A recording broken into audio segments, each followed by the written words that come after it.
중사, 지금 당신이 누구한테 말하는 건지 알고 있나? 평범한 아줌마로 보였던 그 여성이 한마디 말로 부대 전체를 뒤집어 놓은 충격적인 실화를 들려드리겠습니다. 영상 시청 전 좋아요 버튼 한번 눌러주세요. 여러분은 지금 어디서 무엇을 하며 이 이야기를 들으시나요? 댓글로 남겨주시면 정말 감사하겠습니다. 그럼 지금부터 시작하겠습니다. 새벽 5시 알람이 울리기 전에 눈이 떠졌습니다. 박혜진은 침대에서 일어나 창밖을 바라봤습니다. 아직 어둠이 깔린 하늘을 보며 깊은 숨을 들이쉬었어요. 오늘은 특별한 날이었습니다. 20년 만에 그 약속을 지키러 가는 날이었거든요. 옷장을 열자 한쪽에는 별이 빛나는 군복들이 가지런히 걸려 있었습니다. 대한민국 최초 여성 원스타 사단장이 된 지 벌써 3년. 하지만 오늘만큼은 그 모든 것을 벗어두고 싶었어요. 대신 평범한 청바지와 후드티를 꺼냈습니다. 거울 앞에 서니 완전히 다른 사람 같았어요. 평소에 당당한 군인이 아닌 그냥 동네 아줌마 같은 모습이었죠. 오늘만큼은 박혜진 준장이 아니라 그냥 혜진 누나로 가자. 스스로에게 다짐하며 선글라스와 마스크를 챙겼습니다. 혹시라도 부대에서 누군가 알아볼까 봐서였어요. 가방을 챙기면서 20년 전 그날이 떠올랐습니다. 소대장님, 제가 지켜드릴게요. 총알이 빗발치는 상황에서 김민수 중사가 자신을 몸으로 감싸며 외쳤던 그 순간. 그때 혜진은 갓 임관한 소대장이었고 민수는 10년차 베테랑 중사였죠. 민수야, 너 때문에 내가 살았어. 평생 잊지 않을게. 그때 한 약속이었습니다. 민수에게 무슨 일이 생기면 언제든 달려가겠다고, 그의 가족이 힘들면 내가 도와주겠다고. 그로부터 20년이 흘렀습니다. 민수는 원사로 전역했고 지금은 아들이 군복무를 하고 있었어요. 그런데 최근 민수에게서 걱정스러운 전화가 왔습니다. 혜진아, 미안한데 우리 아들이 군 생활을 너무 힘들어해서 혹시 시간 되면 한번 만나서 이야기해 줄 수 있을까? 부모 말은 안 들어도 누나 말은 들을 것 같아서. 민수의 목소리에는 아들을 걱정하는 아버지의 마음이 가득했어요. 혜진은 주저없이 대답했습니다. 당연하지. 내가 직접 가서 만나볼게.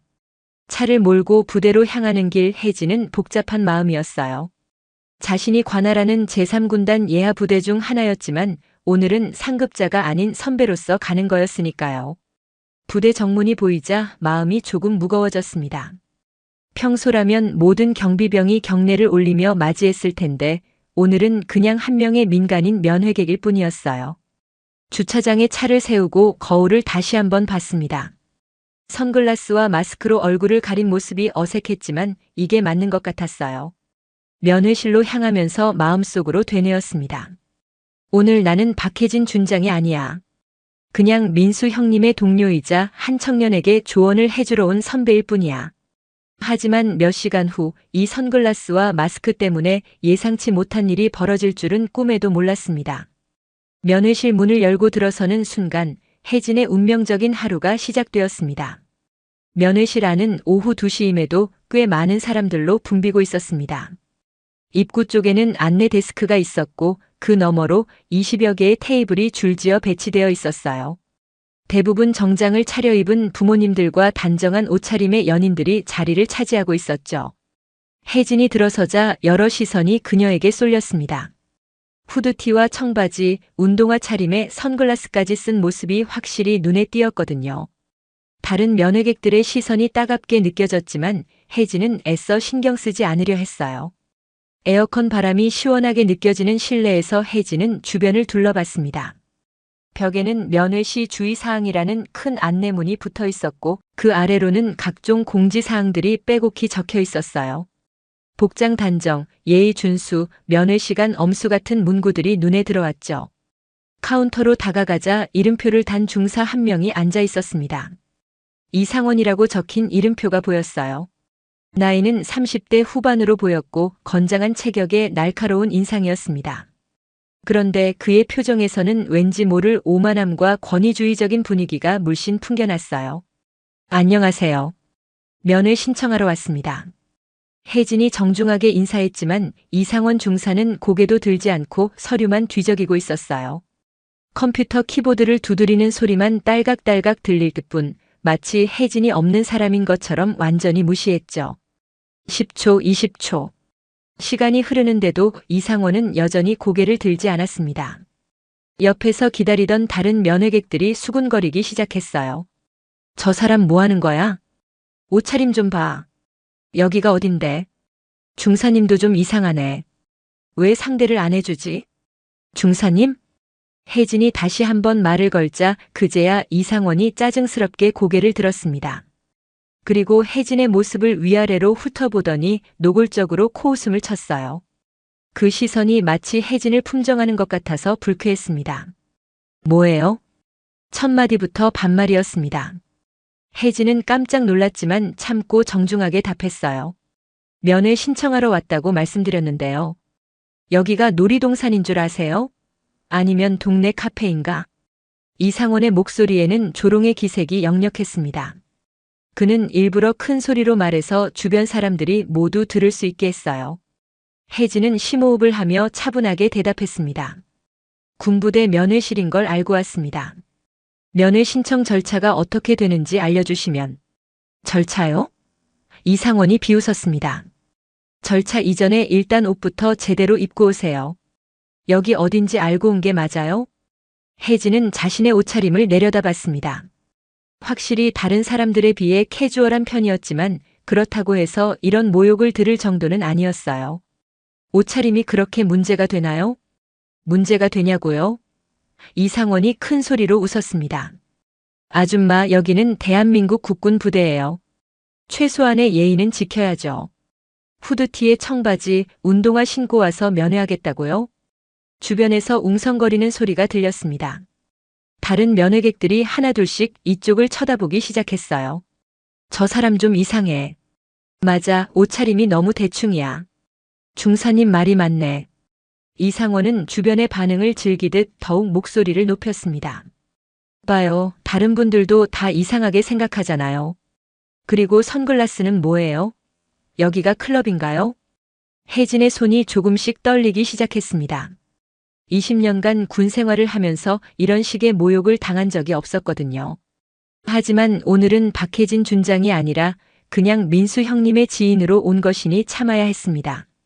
선글라스는 벗겠습니다. 그러면 면회 신청이 가능한가요? 혜진이 선글라스를 벗어 가방에 넣자 이상원이 그녀의 얼굴을 빤히 쳐다봤습니다. 그 시선이 무례하다고 느껴졌지만 혜진은 참았어요. 누구 면회요? 김철민 일병입니다. 이상원이 컴퓨터를 뒤적이더니 인상을 찌푸렸습니다. 김철민? 아, 그의 말이네. 하하, 그런데 아줌마는 뭐예요? 가족이에요? 아니요, 아버지의 지인입니다. 지인? 이상원의 눈이 가늘어졌습니다. 무슨 지인이요? 동네 아줌마가 갑자기 와서 면회하겠다고. 혜진은 깊게 숨을 들이쉬었습니다. 아이가 군생활 적응에 어려움을 겪고 있다고 해서 상담을 해주려고 왔습니다. 상담? 이상원이 큰 소리로 웃기 시작했습니다. 그 웃음소리가 면회실 전체에 울려 퍼져 모든 사람들이 이쪽을 쳐다봤어요. 심지어 멀리 앉아있던 사람들까지 고개를 돌려 무슨 일인지 보려고 했죠. 아줌마, 여기 군부대예요. 동네 상담소 아니고요. 여자가 뭘 안다고 군인한테 상담해 주겠다는 거예요? 혜진의 얼굴이 조금씩 빨갛게 달아오르기 시작했습니다. 하지만 민수 형님과의 약속, 그리고 그 아이를 도와주겠다는 마음을 생각하며 꾹 참았어요. 경험이 있어서 도움이 될 수 있을 것 같아서요. 경험? 이상원이 더 큰 소리로 웃었습니다. 무슨 경험이요? 혹시 예비군 훈련 받아본 게 전부예요? 아니면 군대 드라마 많이 봐서 전문가 된 줄 아는 건가요? 옆에서 듣고 있던 다른 면회객들이 킬킬거리며 웃기 시작했어요. 맞네, 요즘 여자들 군대를 너무 쉽게 생각해. 드라마 보고 다 아는 줄 알지. 저런 사람들 때문에 군기가 빠지는 거야. 이상원은 주변의 동조를 받자 더욱 기세등등해졌습니다. 봐요, 다들 제 말에 동의하잖아요. 아줌마, 군대가 뭔지 알기나 해요? 이건 남자들의 세계예요. 여자가 와서 무슨 조언을 해주겠다는 거예요? 혜진은 주먹을 꽉 쥐었습니다. 손톱이 손바닥에 박힐 정도로 세게 쥐어졌지만 그것조차 느끼지 못할 만큼 분노가 치밀어 올랐어요. 그래도 도움이 될 수 있을 것 같아서. 도움? 이상원이 자리에서 일어났습니다. 키가 180cm는 좋게 넘어 보이는 그가 일어서자 혜진을 내려다보는 형국이 되었어요. 아줌마가 김철민한테 무슨 도움을 준다는 거예요? 격려와 조언을. 격려? 이상원이 비웃었습니다. 아줌마 군대가 유치원인 줄 아세요? 힘내, 할 수 있어, 이런 말 해주면 군인이 되는 줄 아세요? 주변 사람들의 시선이 점점 더 많이 집중되었습니다. 어떤 사람들은 스마트폰을 꺼내서 동영상을 찍기 시작했어요. 군대는 강인한 정신력을 기르는 곳이에요. 그건 남자만이 가르칠 수 있는 거고요. 여자가 와서 감정적으로 위로해봤자 더 나약해질 뿐이에요. 혜진의 목소리가 조금 떨렸습니다. 성별과 상관없이 도움이 될 수 있다고 생각하는데요. 성별과 상관없다고요? 이상원의 목소리가 더욱 커졌습니다. 아줌마, 현실을 좀 봐요. 여자와 남자는 다르다고요. 특히 군대에서는 더욱 그래요. 그때 한 중년 남성이 끼어들었습니다. 중사님 말씀이 맞습니다. 군대는 남자가 가르쳐야 하는 곳이죠. 옆에 있던 여성도 거들었어요. 맞아요. 요즘 여자들이 너무 나서려고 해요. 또 다른 남성이 말했습니다. 여자는 여자답게 집에서 애나 키우지 군대까지 와서 뭘 하겠다는 건지. 면회실의 분위기가 점점 혜진에게 적대적으로 변해갔습니다. 마치 모든 사람이 그녀를 비난하는 것 같았어요. 이상원은 이런 분위기를 만끽하듯 더욱 거만해졌습니다. 자, 다들 보시죠. 이게 현실이에요. 아줌마 혼자만 이상한 생각하고 있는 거예요. 혜진의 손이 바들바들 떨렸습니다. 20년간 이런 모욕을 당한 적이 없었거든요. 하지만 더 참을 수 없는 것은 김철민을 모욕하는 말들이었어요. 그런데 김철민이라는 애도 참 문제가 많은 애예요. 무슨 말씀이세요? 아이고, 정말 모르고 오셨네요. 이상원이 과장되게 놀라는 표정을 지었습니다. 쟤는 여기서 유명해요. 맨날 울기만 하는 애거든요. 혜진의 가슴이 뜨겁게 달아올랐습니다. 조금만 힘든 일 시키면 집에 가고 싶다고 울고 훈련 때도 못 따라와서 부대 전체 발목 잡고. 정말 답답한 애예요. 그럴 수도 있지 않나요? 적응 기간이. 적응 기간? 이상원이 비웃었습니다. 벌써 들어온 지 3개월이에요. 아직도 적응 못하면 그냥 나가야죠. 이런 애들 때문에 부대 분위기가 엉망이 되는 거예요. 혜진은 더 이상 참을 수 없었습니다. 그래도 격려해주면. 또 격려 얘기네요. 이상원이 고개를 저었습니다. 아줌마, 군대가 뭔지 정말 모르시는군요. 여기는 동정심으로 해결되는 곳이 아니에요. 그럼 어떻게 해야 한다는 건가요? 간단해요. 강하게 만들어야죠. 울면 더 혹독하게 훈련시키고 약해 보이면 더 강하게 밀어붙이는 거예요. 그게 군대식이에요. 혜진의 얼굴이 창백해졌습니다. 이런 식의 사고방식이 얼마나 위험한지 잘 알고 있었거든요. 그런 방식은 잘못된 것 같은데요. 잘못됐다고요? 이상원의 눈이 날카로워졌습니다. 아줌마가 뭘 안다고 우리 군대식을 잘못됐다고 해요? 저도 군대에 대해서는. 또 그 소리네요. 이상원이 짜증스럽게 말을 끊었습니다. 아까부터 계속 군대 안다고 하는데 정확히 뭘 아시는데요? 혜진은 잠시 망설였습니다.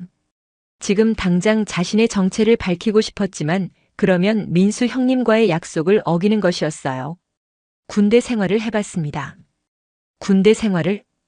이상원이 박장대소했습니다. 혹시 여군이었어요? 몇 년 하셨어요? 3년? 5년? 주변 사람들도 킬킬거리며 웃기 시작했어요. 아, 여군 출신이구나. 그럼 이해된다. 여군들은 진짜 군대를 몰라. 행정 업무나 하고 편한 일만 하니까. 이상원은 주변의 반응에 더욱 신이 났습니다. 맞아요. 여군은 진짜 군대와는 거리가 멀잖아요. 사무실에서 컴퓨터나 치고 화장실 청소하고 그런 거 아니에요? 혜진의 주먹이 더욱 꽉 쥐어졌습니다. 어차피 여군은 실전과는 관계없으니까요. 전투는 남자들이 하는 거고 여자들은 뒤에서 보조나 하는 거죠. 그건 아닙니다. 그건 아니라고요? 이상원이 혜진에게 더 가까이 다가왔습니다. 그럼 여군이 전투에 나가봤어요? 총 쏴봤어요? 진짜 위험한 상황 겪어봤어요? 혜진은 가슴 속에서 치밀어 오르는 분노를 겨우 억누르며 대답했습니다. 경험이 있습니다. 경험? 이상원이 비웃었습니다. 사격 훈련장에서 관역 맞춰본 게 전부죠? 그걸로 뭘 가르쳐 주겠다는 거예요? 그때 또 다른 면회객이 끼어들었어요. 중사님, 저 여자 좀 이상한 것 같아요. 계속 우기고 있잖아요. 맞아요. 여자가 남자한테 뭘 가르쳐 주겠다는 건지. 김철민도 불쌍하네. 이런 사람한테 상담받으면 더 이상해질 것 같은데. 이상원은 완전히 기세가 올랐습니다. 봐요, 다들 똑같이 생각하잖아요. 아줌마만 혼자 이상한 착각하고 있는 거예요. 혜진은 사면 초가에 몰린 기분이었습니다. 모든 사람들이 자신을 비난하고 있었고 아무도 자신의 편을 들어주지 않았어요. 그리고 말이 나온 김에 하나 더 물어볼게요. 이상원의 목소리가 더욱 음흉해졌습니다. 김철민 아버지하고는 정확히 무슨 사이예요? 면회실이 순간 조용해졌습니다. 이상원의 말에 담긴 의미를 모르는 사람은 없었어요. 지금 무슨 말씀을? 별 뜻 없어요. 그냥 궁금해서요. 이상원이 음흉하게 웃었습니다. 요즘 이상한 사람들이 많이 와서 말이에요. 진짜 가족도 아닌데 면회 오려고 하고 특히 중년 여자들은. 그만하세요. 혜진의 목소리가 떨렸습니다. 20년간 군복을 입고 살면서 이런 모욕은 정말 처음이었어요. 왜요? 기분 나빠요? 이상원이 더욱 신이 났습니다. 그럼 그냥 가세요. 어차피 면회도 안 될 것 같은데요. 왜 안 되는 건가요? 여러 가지 이유가 있죠. 이상원이 팔짱을 끼고 거만하게 말했습니다. 첫째, 복장이 부적절해요. 둘째, 면회 목적이 불분명해요. 셋째, 신원이 의심스러워요. 신원이 의심스럽다는 게 무슨? 아줌마가 정말 선량한 목적으로 온 게 맞나요? 이상원이 의심스러운 눈으로 혜진을 쳐다봤습니다. 혹시 다른 목적이 있는 건 아니죠? 혜진의 얼굴이 창백해졌습니다. 그리고 김철민 같은 문제아한테는 이런 식의 접근이 오히려 해롭다고 봐요. 더 나약하게 만들 뿐이에요. 문제아라고 하지 마세요. 문제아 맞잖아요. 이상원이 단호하게 말했습니다. 매일 울고 훈련 못 따라오고 부대 분위기 망치고 이런 애한테 여자가 와서 위로해주면 더 버릇 없어져요. 혜진은 더 이상 참을 수 없었습니다. 김철민 일병을 그렇게 모욕하는 것을 들을 수 없었어요. 그 아이가 왜 힘들어하는지 이유라도 알아보셨나요? 이유? 이상원이 비웃었습니다. 요즘 애들은 다 그래요. 조금만 힘들면 포기하려고 하고 집 생각나면 울고. 나약한 거예요. 그게 아닐 수도 있잖아요. 그게 아니라고요? 이상원의 목소리가 더 커졌습니다. 그럼 뭐예요? 집안 사정이 어렵다고? 친구들이 괴롭힌다고? 다 변명이에요. 혜진의 가슴이 터질 것 같았습니다. 김철민 일병의 아버지인 민수 형님이 얼마나 훌륭한 사람인지 그 아이가 얼마나 선량한 마음을 가진 아이인지 이 사람은 전혀 모르고 있었어요. 사람마다 다를 수 있어요. 사람마다 다르긴 뭐가 달라요. 이상원이 손사래를 쳤습니다. 군대는 똑같이 적응해야 하는 곳이에요. 못 적응하면 나가는 거고요. 그때 주변에서 누군가가 말했습니다. 중사님 말이 맞아요. 요즘 애들은 너무 나약해. 맞습니다. 군대 와서 울기나 하고. 저런 애들 때문에 국방력이 약해지는 거예요. 이상원은 주변의 지지를 받자 더욱 우쭐해졌습니다. 봐요, 다들 동의하잖아요. 그런데 아줌마는 그런 애를 더 나약하게 만들겠다는 거예요? 혜진은 온몸이 떨렸습니다. 분노와 모욕감이 극에 달했어요. 저는 그저 뭐요? 이상원이 말을 끊었습니다. 아줌마는 군대를 뭘로 보는 거예요? 상담소로 보는 거예요? 바로 그때 혜진의 휴대폰이 요란하게 울렸습니다. 링링링. 면회실에 있던 모든 사람들이 휴대폰 소리를 듣고 이쪽을 쳐다봤어요. 혜진이 휴대폰을 확인하니 화면에는 제15사단장이라는 이름이 떠 있었습니다. 이상원이 비웃으며 말했습니다. 아, 전화 왔네요. 받아요. 어차피 면회도 안 될 것 같으니까. 혜진은 잠시 망설였습니다. 이 전화를 받으면 모든 것이 달라질 것 같았어요. 하지만 더 이상 이런 모욕을 참을 수는 없었습니다. 혜진은 전화를 받기로 결심했습니다. 폭풍 전야의 고요함이 면회실을 감쌌고 이상원 중사는 아직 자신이 얼마나 큰 실수를 했는지 전혀 몰랐습니다.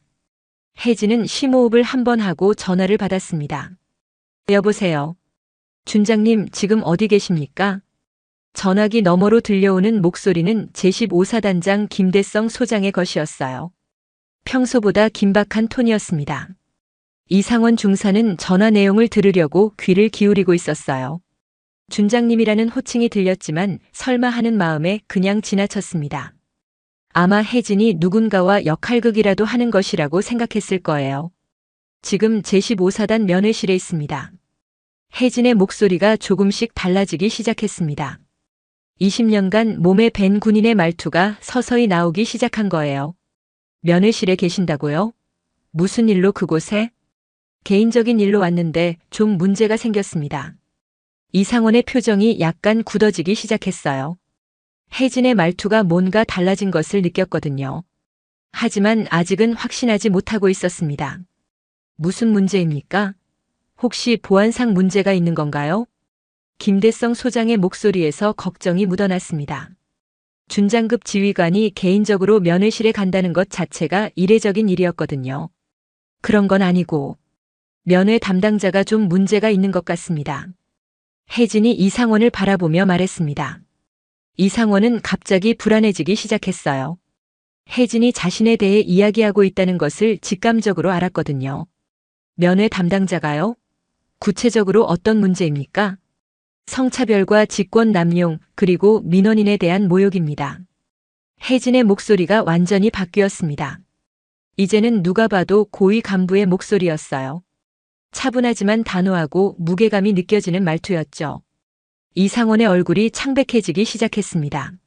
뭔가 심상치 않다는 것을 느꼈거든요. 준장님, 혹시 직접 피해를 당하신 건가요? 그렇습니다. 제가 직접 겪었습니다. 면회실에 있던 사람들이 하나둘씩 혜진의 전화 통화에 주목하기 시작했어요. 아까까지 이상원 중사에게 동조하던 사람들도 이제는 의아한 표정으로 혜진을 바라봤습니다. 이상원 중사라는 사람인데 즉시 조치가 필요할 것 같습니다. 혜진이 이상원의 이름을 정확히 말하자 이상원의 다리가 후들거리기 시작했어요. 이 여자가 자신의 이름을 정확히 알고 있고 게다가 누군가에게 자신에 대해 신고하고 있다는 것을 깨달았거든요. 이상원 중사요? 알겠습니다. 즉시 확인해 보겠습니다. 그런데 준장님, 혹시 신분을 밝히셨습니까? 아직 밝히지 않았습니다. 개인적으로 온 일이라서요. 이해합니다. 그런데 이제는 공식적으로 대응해야 할 것 같습니다. 제가 지금 즉시 그곳으로 가겠습니다. 이상원이 전화 내용을 들으면서 온몸에 식은땀이 흘렀습니다. 이 여자가 정말로 준장인 건가? 그것도 자신들 부대의 상급부대 지휘관인 건가? 사단장님 오실 필요 없습니다. 제가 적절히 처리하겠습니다. 아닙니다. 이런 일은 부대장이 직접 나서야 합니다. 준장님을 모욕한 것은 우리 부대 전체의 수치입니다.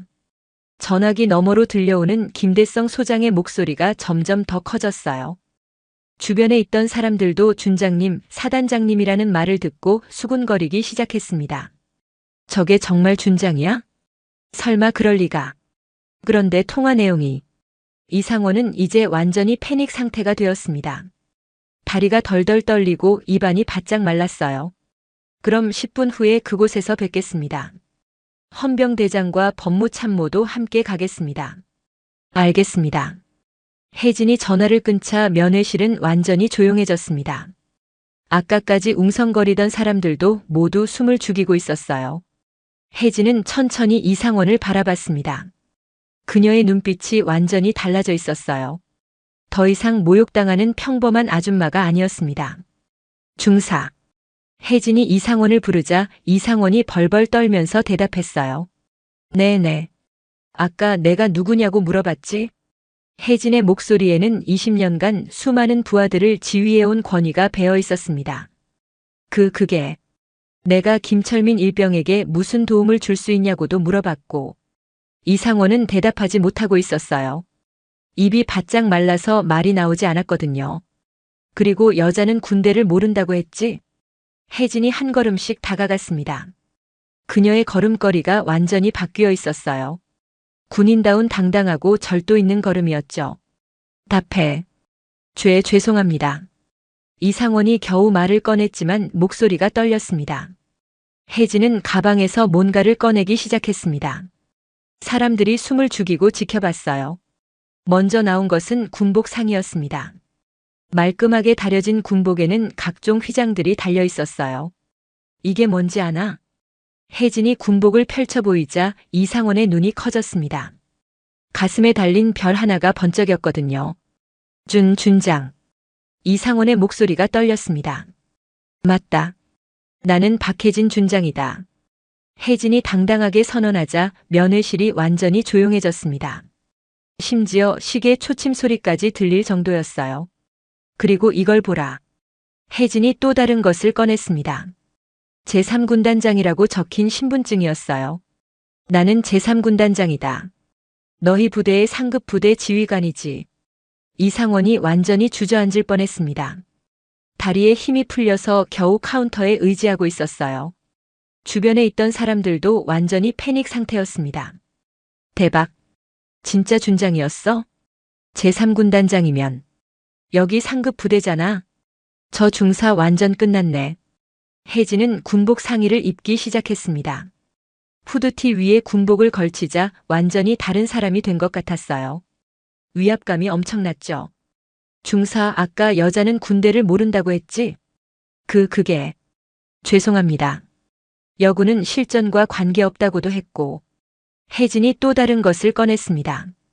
각종 포상과 공로패들이었어요. 이게 뭔지 보라. 혜진이 보여준 것은 해외 파병 기념패였습니다. 나는 이라크와 아프가니스탄에 파병을 다녀왔다.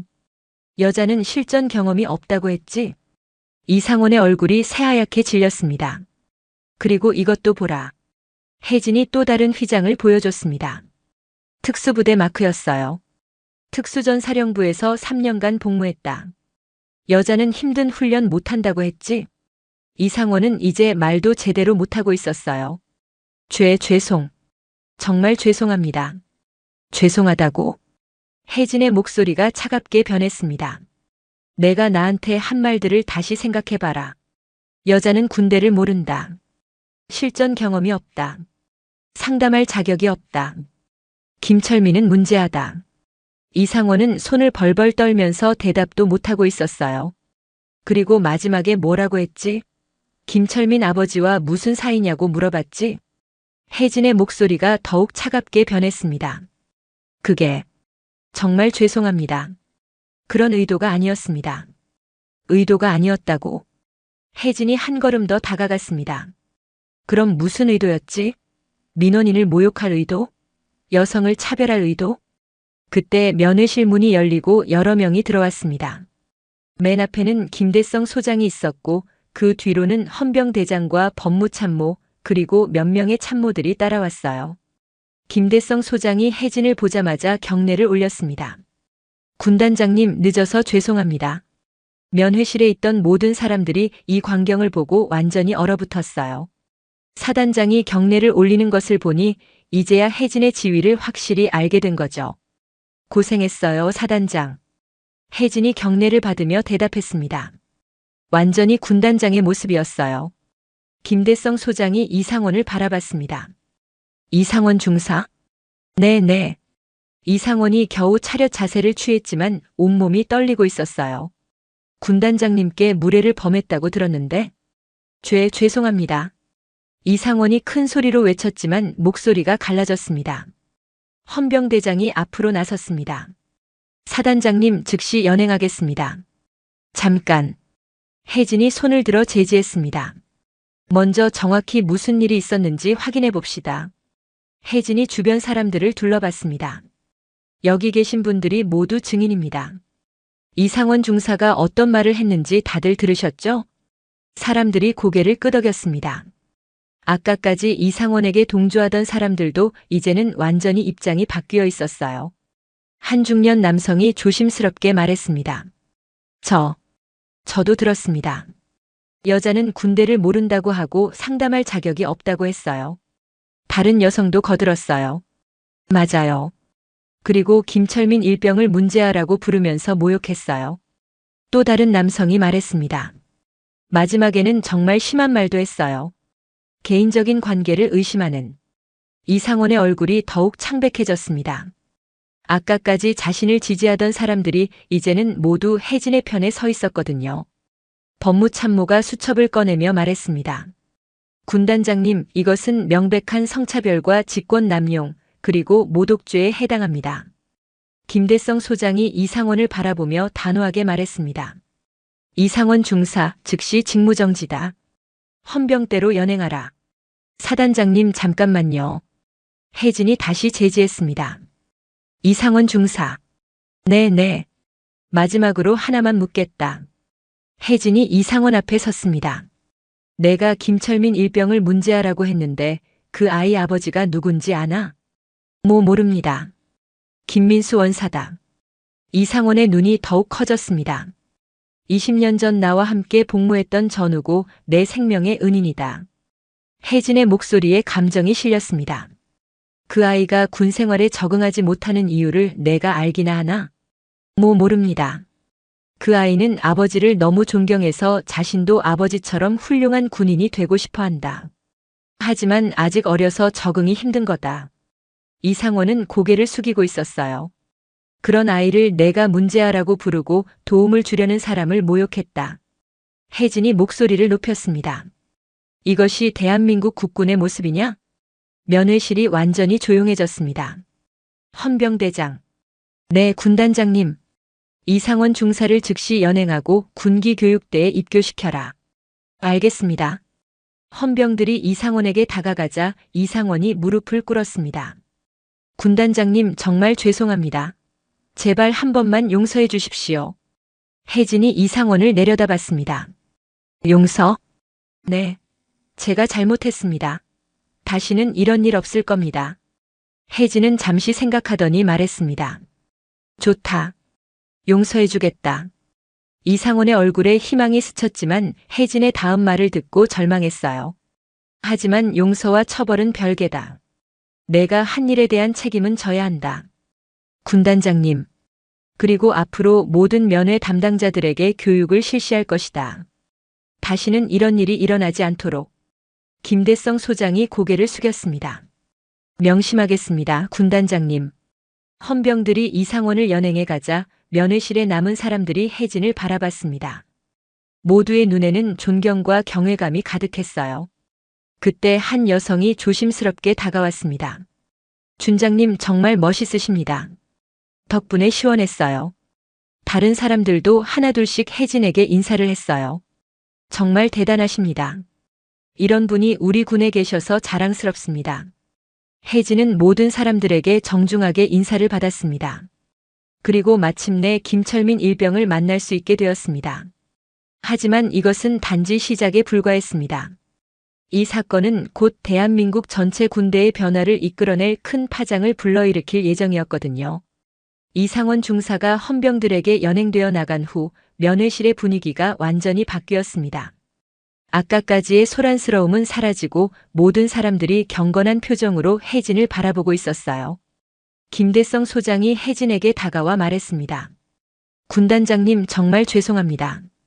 제가 부대 관리를 제대로 하지 못해서 이런 일이. 사단장, 당신 잘못이 아니에요. 혜진이 손을 들어 제지했습니다. 이건 개인의 문제가 아니라 시스템의 문제입니다. 우리가 함께 해결해야 할 일이에요. 그때 면회실 안쪽에서 한 명의 젊은 병사가 나타났습니다. 키는 크지 않았지만 또렷한 눈매를 가진 김철민 일병이었어요. 그는 밖에서 들려오는 소란을 듣고 무슨 일인지 궁금해서 나온 것 같았습니다. 저기, 무슨 일이 있었나요? 김철민이 조심스럽게 물어보자 혜진의 표정이 순간 부드러워졌습니다. 20년 전 자신의 생명을 구해준 민수 형님의 아들이 바로 앞에 서 있었거든요. 철민아. 혜진이 따뜻하게 불러주자 김철민이 놀란 표정을 지었습니다. 누구세요? 저를 아시나요? 나는 박혜진이야. 내 아버지 김민수 원사의 동료였어. 김철민의 눈이 커졌습니다. 아버지 동료세요? 그런데 왜 여기에? 너를 만나러 왔어.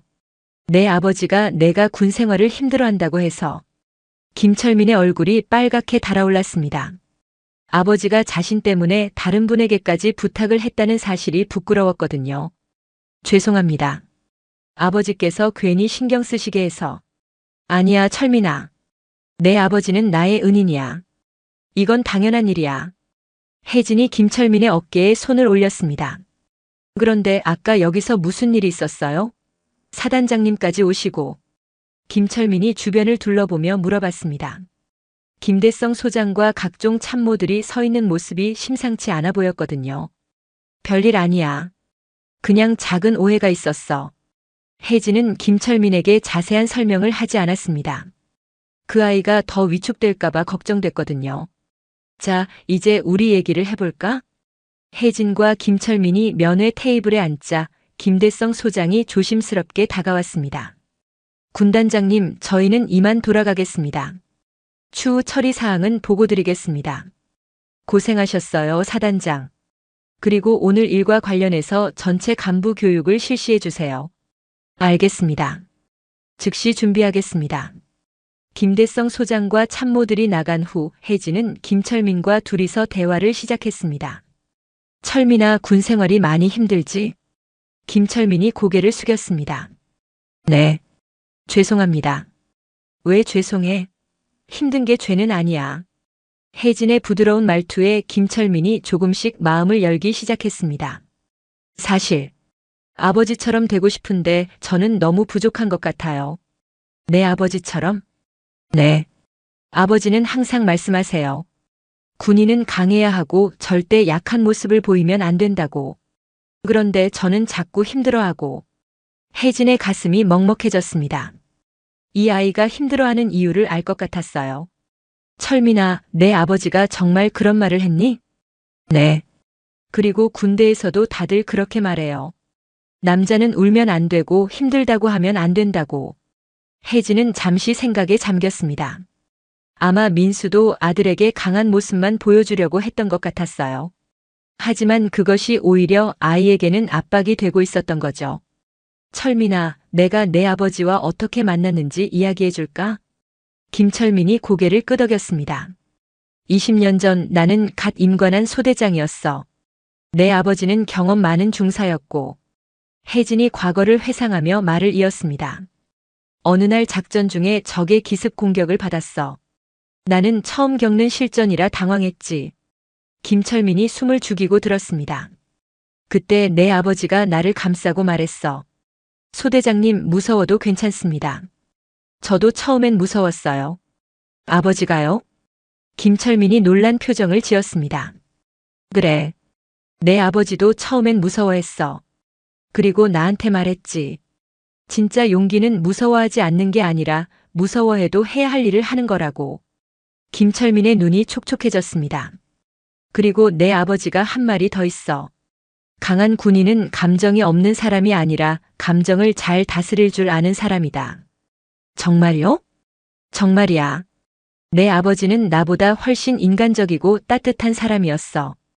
혜진이 김철민의 손을 잡았습니다. 철민아, 힘들면 힘들다고 해도 돼. 그게 약한 게 아니야. 오히려 자신의 한계를 아는 것이 더 용감한 일이야. 김철민이 고개를 들었습니다. 처음으로 밝은 표정을 지었어요. 정말 그래도 될까요? 물론이지. 그리고 내가 적응하는데 시간이 좀 걸려도 괜찮아. 중요한 건 포기하지 않는 거야. 그때 김철민이 조심스럽게 물어봤습니다. 그런데 누나는 어떤 일을 하세요? 아버지 동료라고 하셨는데. 혜진이 미소를 지었습니다. 나도 군인이야. 군인이세요?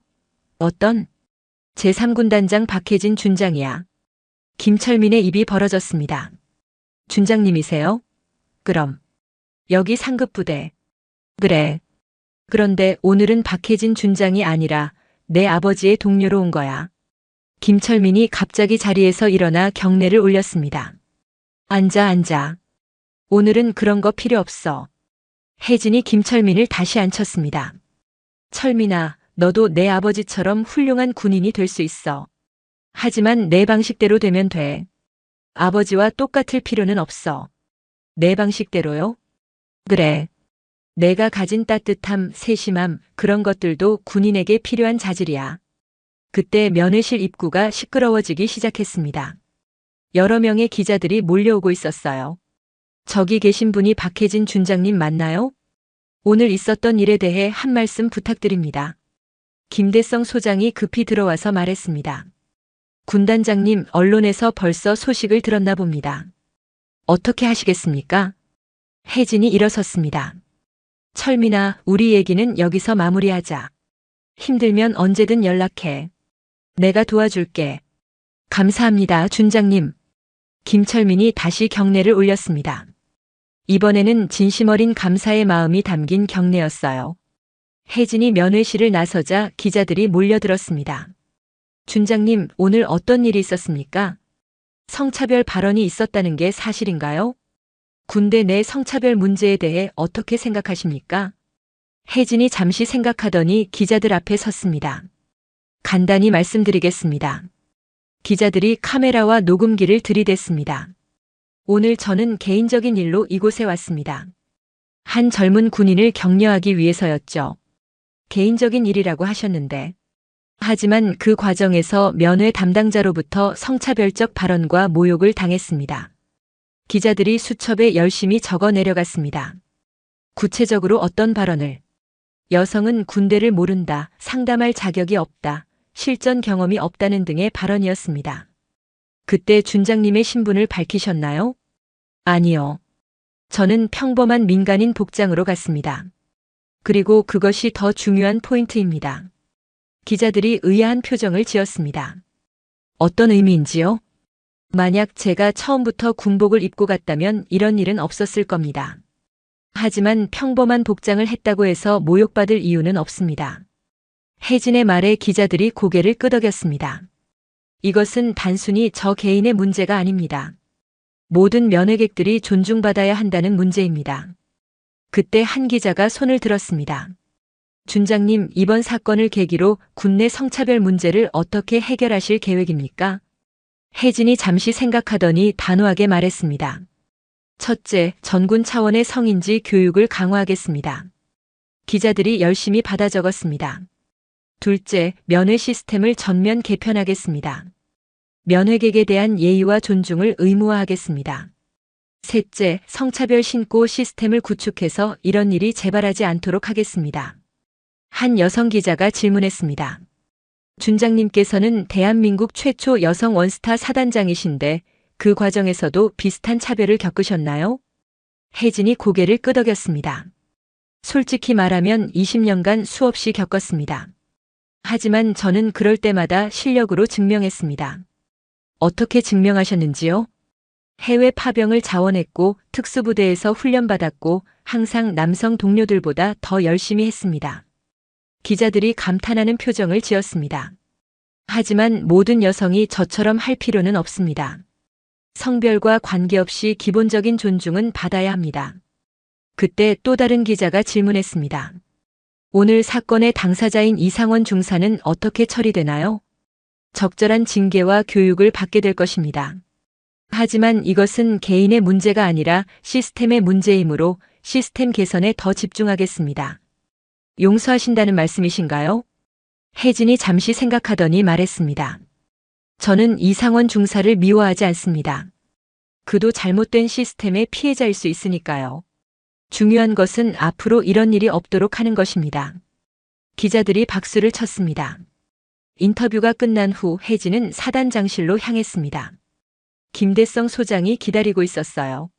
군단장님, 정말 죄송합니다. 제가 부대 관리를.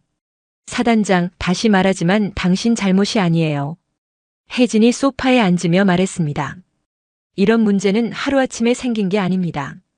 오랜 시간에 걸쳐 누적된 거죠. 그렇지만 중요한 것은 앞으로입니다. 구체적인 개선 방안을 논의해 봅시다. 김대성 소장이 수첩을 꺼내며 말했습니다. 말씀하십시오. 첫째, 모든 면회 담당자에게 서비스 교육을 실시하세요. 민간업체 수준의 친절 교육이 필요합니다. 알겠습니다. 둘째, 면회실에 CCTV를 설치하고 모든 대화를 녹음하세요. 문제 발생 시 즉시 확인할 수 있도록 즉시 준비하겠습니다. 셋째, 월 1회 면회객 만족도 조사를 실시하세요. 익명으로 평가받을 수 있도록 김대성 소장이 열심히 메모했습니다. 넷째, 불친절 신고 핫라인을 설치하세요. 면회객들이 즉시 신고할 수 있도록 좋은 아이디어입니다. 다섯째, 우수 면회 담당자에게는 포상을 주세요. 친절히 인정받는 문화를 만들어야 합니다. 모두 시행하겠습니다, 군단장님. 그때 문이 열리고 법무참모가 들어왔습니다. 군단장님, 이상원 중사 처리 방안을 보고드리겠습니다. 말해보세요. 군기 교육대 사주 입교 계급 강등, 그리고 성인지 교육 100시간 이수입니다. 혜진이 고개를 끄덕였습니다. 적절한 처벌인 것 같습니다. 그런데 교육과정에 한 가지 추가해 주세요. 무엇입니까? 여성 인권 강사 초빙 교육을 받도록 하세요. 실제 여성들의 목소리를 들어야 합니다. 알겠습니다. 그때 혜진의 휴대폰이 울렸습니다. 화면에는 김민수라는 이름이 떠 있었어요. 잠깐만요. 혜진이 전화를 받았습니다. 여보세요, 민수 형님. 혜진아, 뉴스 봤어. 너 때문에 우리 아들이 피해보는 건 아니지? 민수의 목소리에서 걱정이 묻어났습니다. 걱정 마세요, 형님. 철민이는 잘 지낼 거예요. 그래도 걱정이 되네. 혹시 다른 애들이 놀리거나. 형님, 오히려 이번 일로 부대 분위기가 많이 좋아질 거예요. 철민이에게도 도움이 될 겁니다. 정말? 네. 그리고 형님, 철민이에게 너무 강하기만 하라고 하지 마세요. 무슨 말이야? 그 아이는 아버지를 너무 닮으려고 해서 스트레스 받고 있어요. 있는 그대로의 모습을 인정해 주세요. 민수가 잠시 침묵했다가 말했습니다. 아, 내가 너무 엄하게 했나? 형님도 처음엔 무서워했잖아요. 그 이야기 철민이에게 해주세요. 알겠어. 고마워, 혜진아. 전화를 끊고 혜진이 다시 사단장을 바라봤습니다. 사단장, 이번 일을 계기로 부모 교육도 실시하면 어떨까요? 부모 교육이요? 네. 군인 가족들에게 올바른 소통 방법을 가르쳐 주는 거예요. 부모의 기대감이 자녀에게 부담이 될 수 있으니까요. 좋은 아이디어입니다. 준비해 보겠습니다. 그날 저녁 혜진은 자신의 집무실로 돌아갔습니다. 책상 위에는 벌써 여러 언론사의 인터뷰 요청이 쌓여 있었어요. 비서가 들어와 보고했습니다. 군단장님, MBC, KBS, SBS에서 모두 인터뷰 요청이 왔습니다. 그리고 국방부에서도 연락이 왔습니다. 국방부에서는 뭐라고 하던가요? 장관님께서 직접 통화하고 싶다고 하셨습니다. 연결해 주세요. 곧 국방부 장관과 통화가 연결되었습니다. 박 군단장, 오늘 일 들었네. 고생했어. 아닙니다, 장관님. 이번 일을 계기로 전군 차원의 개혁을 추진하려고 하네. 자네가 앞장서 주길 바라네. 기꺼이 하겠습니다. 내일 오전에 청와대에서 대통령께 보고할 예정이야. 함께 가자. 알겠습니다. 전화를 끊고 혜진은 창밖을 바라봤습니다. 어느새 밤이 깊어 있었어요. 오늘 하루 동안 정말 많은 일이 있었습니다. 아침에는 평범한 아줌마 복장으로 면회를 갔었는데 저녁에는 전국적인 이슈가 되어 있었어요. 하지만 혜진의 마음은 뿌듯했습니다. 20년간 참아왔던 것들을 드디어 터뜨릴 수 있었거든요. 그때 또 다른 전화가 걸려왔습니다. 김철민이었어요. 준장님 안녕하세요. 철민아, 웬일이야? 오늘 정말 감사했어요. 그리고 아버지랑 통화했어요. 그래? 뭐라고 하시던? 아버지도 처음엔 무서웠다고 하시더라고요. 그리고 나한테 미안하다고. 혜진의 입가에 미소가 번졌습니다. 다행이네. 그리고 우리 중대 애들이 모두 준장님 팬이 됐어요. 진짜 멋있다고. 과찬이야. 준장님, 저도 준장님처럼 멋진 군인이 될 수 있을까요? 물론이지. 내 방식대로 하면 돼. 그날 밤 뉴스에서는 이 사건이 메인으로 다뤄졌습니다. 오늘 한 군부대에서 충격적인 사건이 발생했습니다. 대한민국 최초 여성 원스타인 박혜진 군단장이 개인적으로 면회를 갔다가 성차별 발언을 들었다고 밝혔습니다. 박혜진 군단장은 평범한 복장으로 면회를 갔다가 여자는 군대를 모른다는 등의 모욕을 당했다고 말했습니다. 이번 사건을 계기로 군내 성차별 문제가 다시 한번 주목받고 있습니다. 온라인에서도 엄청난 반응이 일어났습니다. 박혜진 준장님 진짜 멋있다. 이런 분이 우리 군에 계셔서 자랑스럽다.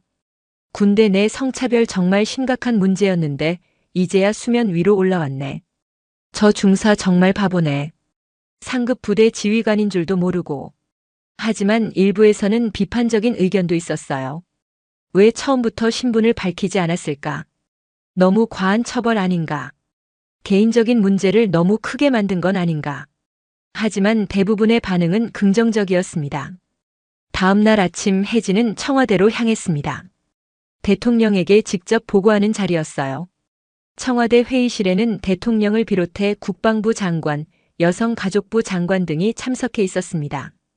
박 군단장, 어제 고생했네요. 대통령이 따뜻하게 인사했습니다. 감사합니다, 대통령님.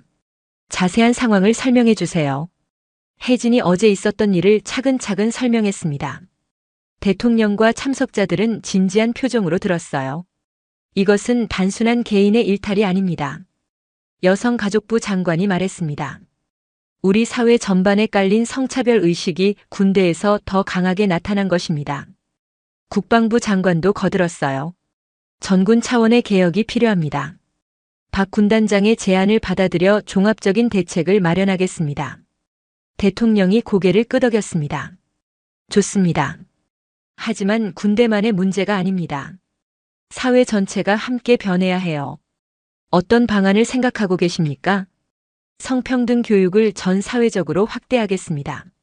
학교, 직장, 군대 할 것 없이 모든 곳에서. 회의가 끝난 후 대통령이 혜진에게 개별적으로 말했습니다. 박 군단장, 용기 있는 행동이었어요. 쉽지 않았을 텐데. 제가 해야 할 일이었습니다. 앞으로도 이런 변화를 이끌어 주시기 바랍니다. 최선을 다하겠습니다. 그 후 몇 주 동안 정말 많은 변화가 일어났습니다. 제15사단에서는 면회 시스템이 완전히 바뀌었어요. 모든 면회 담당자가 친절 교육을 받았고 CCTV와 녹음 시설이 설치되었습니다. 더 중요한 것은 분위기의 변화였어요. 면회객들을 대하는 태도가 완전히 달라졌죠. 어서 오세요. 누구 면회 오셨어요? 편하게 앉아서 기다려주세요. 혹시 불편한 점 있으시면 언제든 말씀하세요. 김철민 일병도 많이 달라졌습니다. 아버지와의 관계도 개선되었고 부대 생활에도 적응하기 시작했어요. 준장님, 요즘 정말 좋아요. 아버지도 많이 달라지셨고 부대 분위기도 좋아졌어요. 김철민이 한 달 후 혜진에게 전화했을 때 말한 내용이었습니다. 다행이네. 힘든 일 있으면 언제든 연락해. 네. 그리고 준장님, 저도 나중에 준장님처럼 멋진 지휘관이 되고 싶어요. 혜진의 가슴이 뭉클했습니다. 이상원 중사도 변화하고 있었어요. 군기 교육대에서 성인지 교육을 받으면서 자신의 잘못을 깨닫기 시작했거든요. 몇 달 후 그는 혜진에게 손편지를 보냈습니다. 준장님, 정말 죄송했습니다.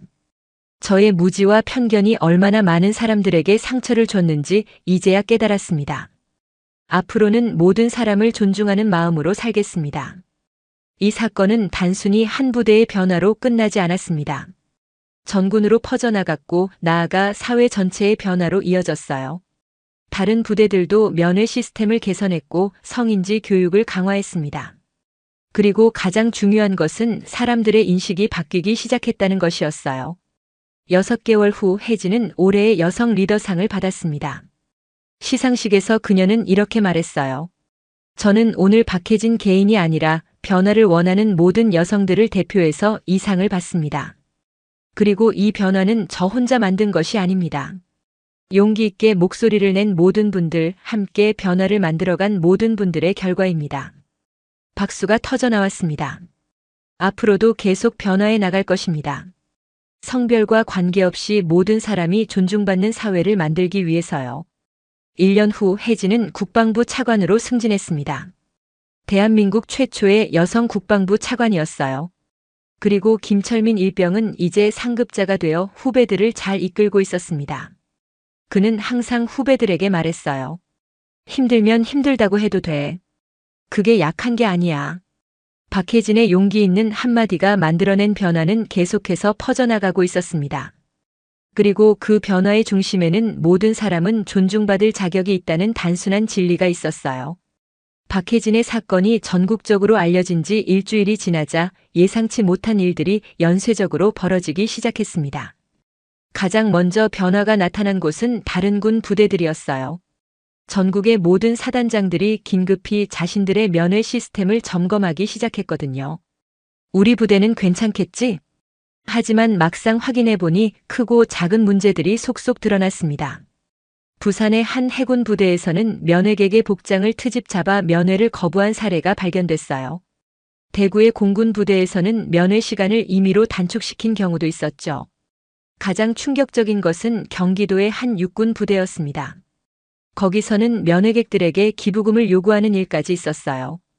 이런 식으로 운영되고 있었다니. 국방부는 즉시 전군 특별감사를 지시했습니다. 그리고 그 결과는 충격적이었어요.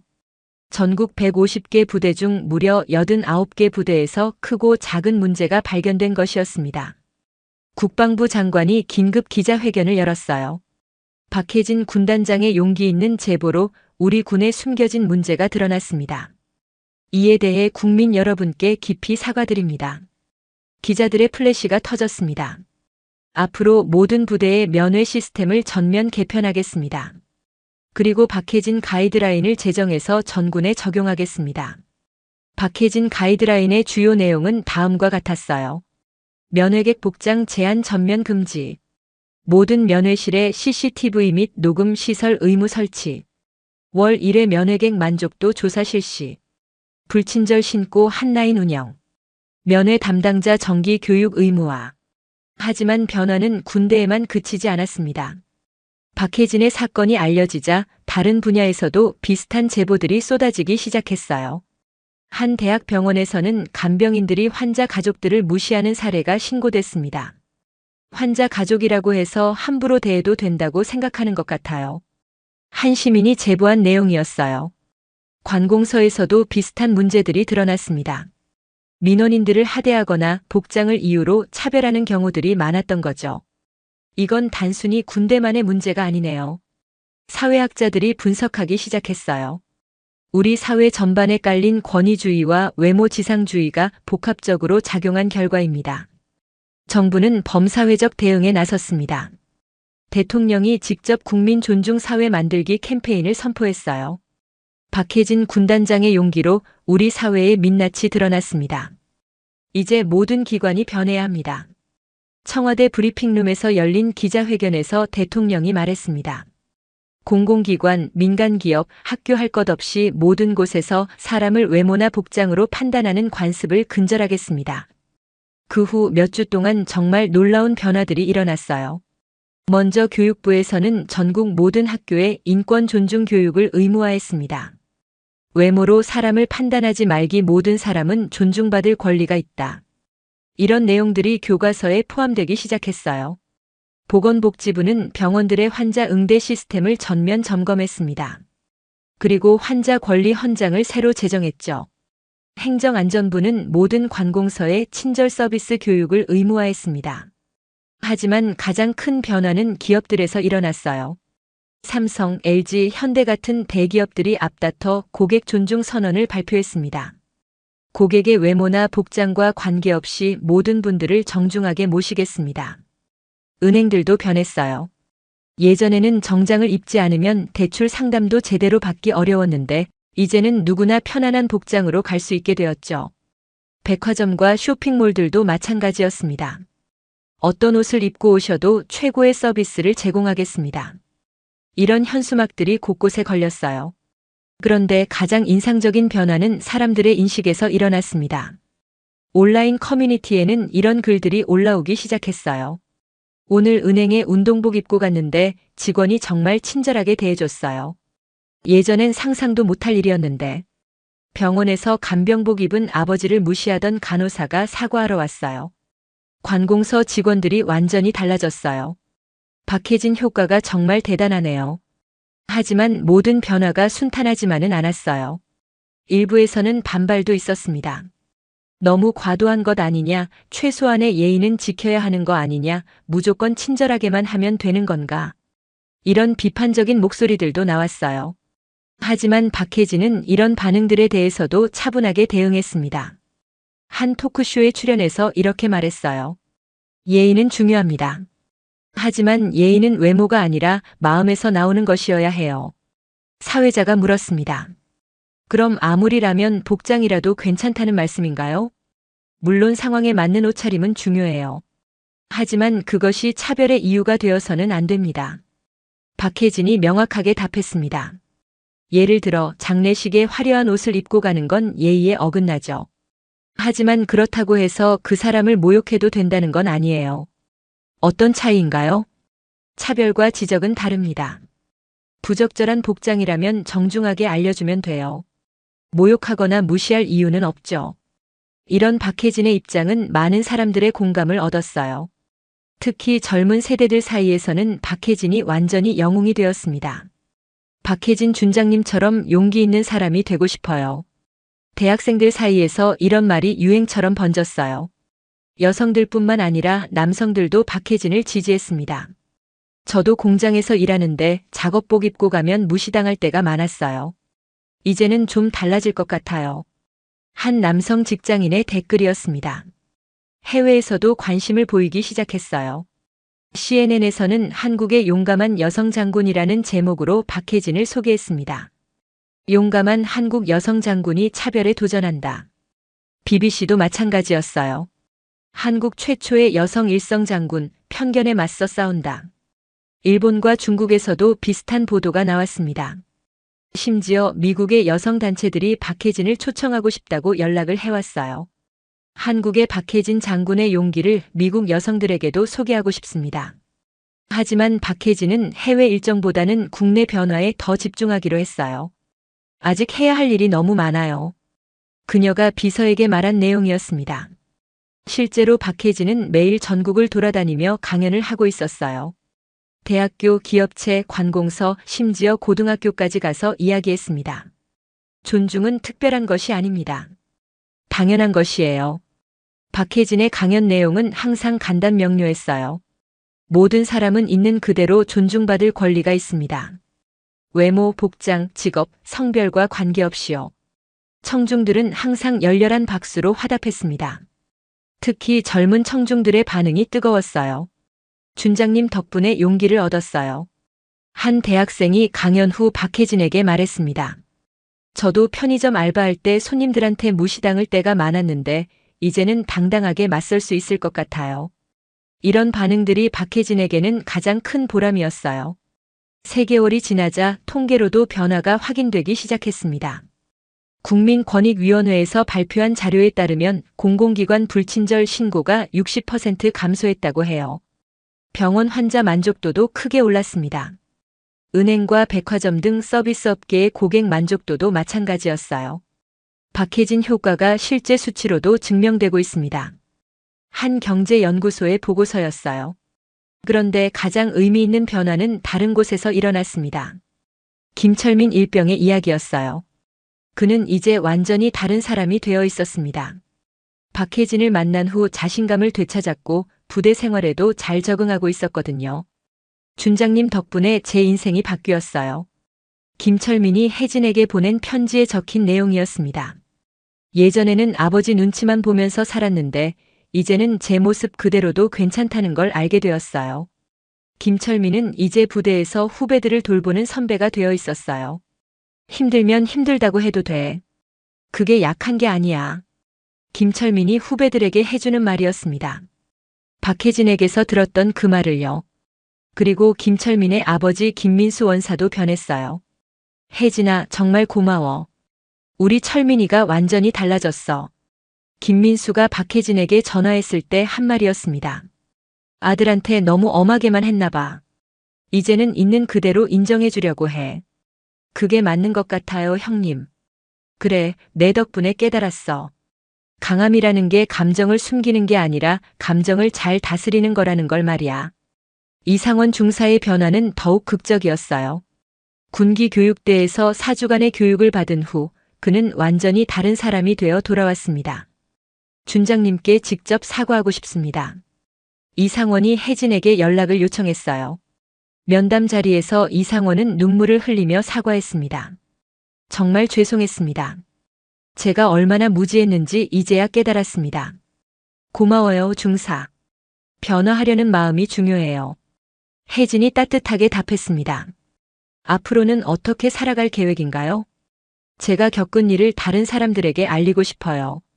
편견이 얼마나 무서운 것인지 교육하고 싶습니다. 이상원의 진심 어린 말에 혜진은 감동했어요. 좋은 생각이에요. 실수를 했던 사람이 변화를 이야기하면 더 설득력이 있을 거예요. 실제로 이상원은 그 후 전국을 돌아다니며 강연을 했습니다. 저는 편견 때문에 큰 실수를 했습니다라는 제목으로요. 여러분, 저처럼 되지 마세요. 사람을 외모로 판단하는 순간 큰 실수를 하게 됩니다. 이상원의 강연은 특히 젊은 남성들에게 큰 반향을 일으켰어요. 실제 경험자가 하는 이야기라 더 와닿네요. 저도 반성하게 되네요. 이런 반응들이 쏟아졌습니다. 6개월이 지나자 더욱 놀라운 변화가 나타났어요. 외국에서도 한국의 변화에 주목하기 시작한 거예요. 특히 일본에서는 한국의 존중 문화를 배우려는 움직임이 일어났습니다. 한국이 우리보다 앞서 나가고 있다. 일본의 한 신문이 사설에서 쓴 내용이었어요. 중국에서도 비슷한 반응이 나왔습니다. 한국의 박해진 장군을 중국에 초청하고 싶다. 중국의 여성단체들이 공식 요청을 했어요. 유럽에서도 관심을 보였습니다. 독일의 한 대학에서는 한국의 사회 변화를 주제로 연구를 시작했어요. 한 사람의 용기가 어떻게 사회 전체를 바꿀 수 있는지 연구하고 싶습니다. 독일 교수의 연구 제안서에 적힌 내용이었습니다. 하지만 박혜진은 여전히 겸손했어요. 저 혼자 한 게 아니에요. 모든 사람들이 함께 만든 변화입니다. 한 국제 학술 대회에서 박혜진이 한 말이었습니다. 그리고 이건 아직 시작일 뿐이에요. 진정한 변화는 이제부터입니다. 실제로 변화는 계속되고 있었어요.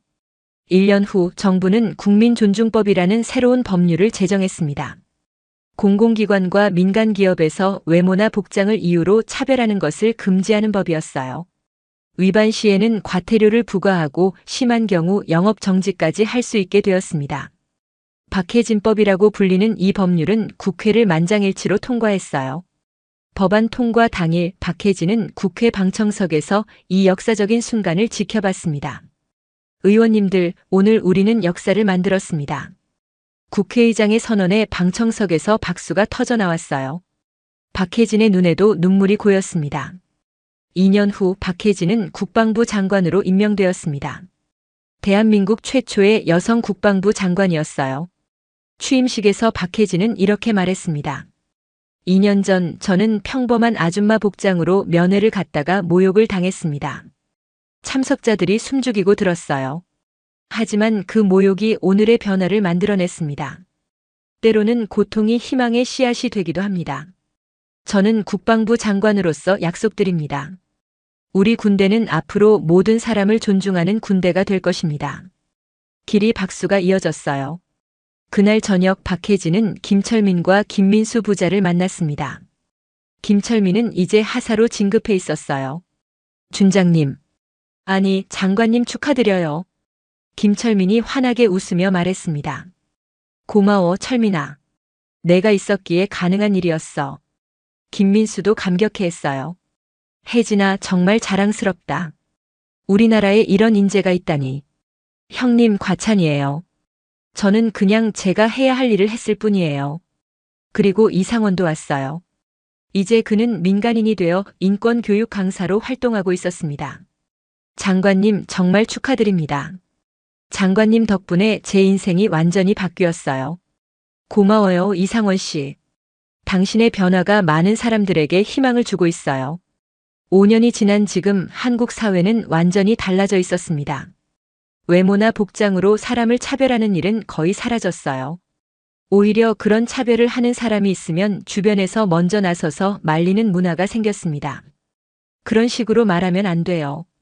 박해진법 모르세요? 이런 말이 일상적으로 들리게 되었어요. 젊은 세대들 사이에서는 존중이 가장 중요한 가치가 되었습니다. 외모보다는 인격을 봐야지 옷으로 사람을 판단하지 마. 이런 말들이 젊은이들의 입에서 자연스럽게 나오게 되었어요. 교육 현장에서도 큰 변화가 있었습니다. 모든 학교에서 인권과 존중 교육이 의무화되었고 박혜진의 이야기는 교과서에 실리게 되었어요.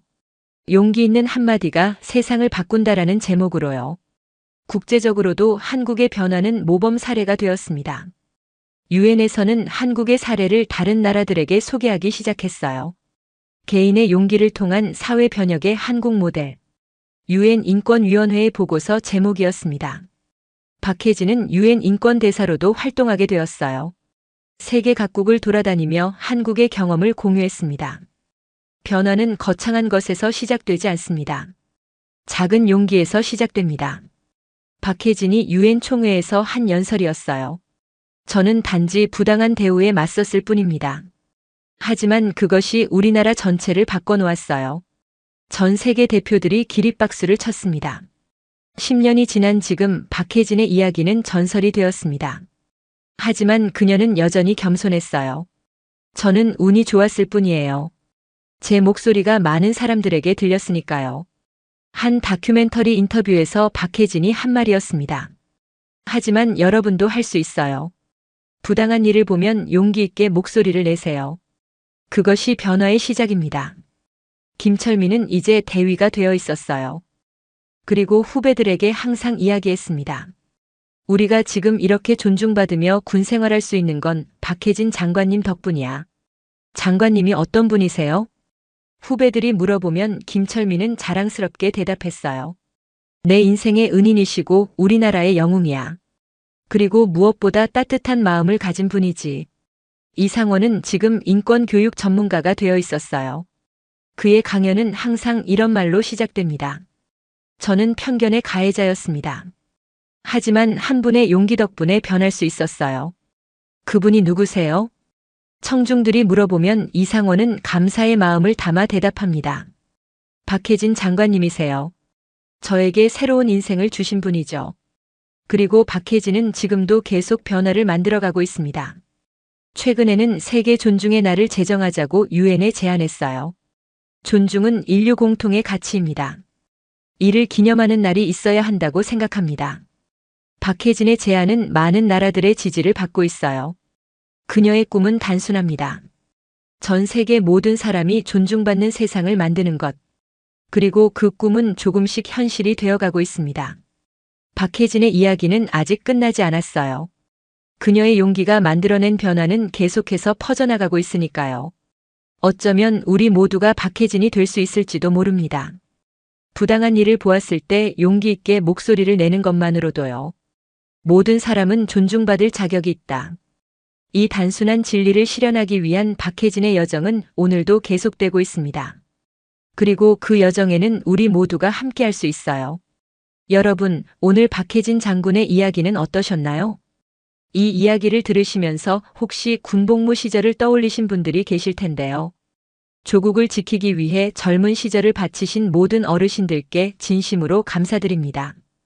여러분의 희생과 헌신이 있었기에 오늘날 우리가 이렇게 평화롭게 살 수 있는 것입니다.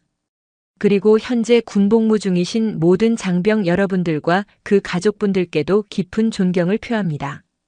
여러분 모두는 소중한 대한민국의 보물입니다. 오늘 이야기가 마음에 드셨다면 좋아요 버튼 한 번만 눌러주세요. 여러분의 작은 관심이 더 좋은 이야기를 만드는 큰 힘이 됩니다. 그리고 지금 여러분은 어디서 무엇을 하며 이 이야기를 들으셨나요? 출근길 지하철에서? 집에서 설거지하면서? 아니면 운전하면서? 댓글로 알려주시면 정말 감사하겠습니다. 여러분 한 분 한 분의 이야기도 너무 궁금해요. 마지막으로 우리 모두 기억해요.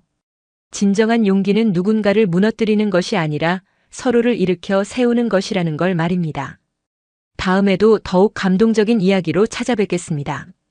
오늘도 시청해 주셔서 정말 감사합니다.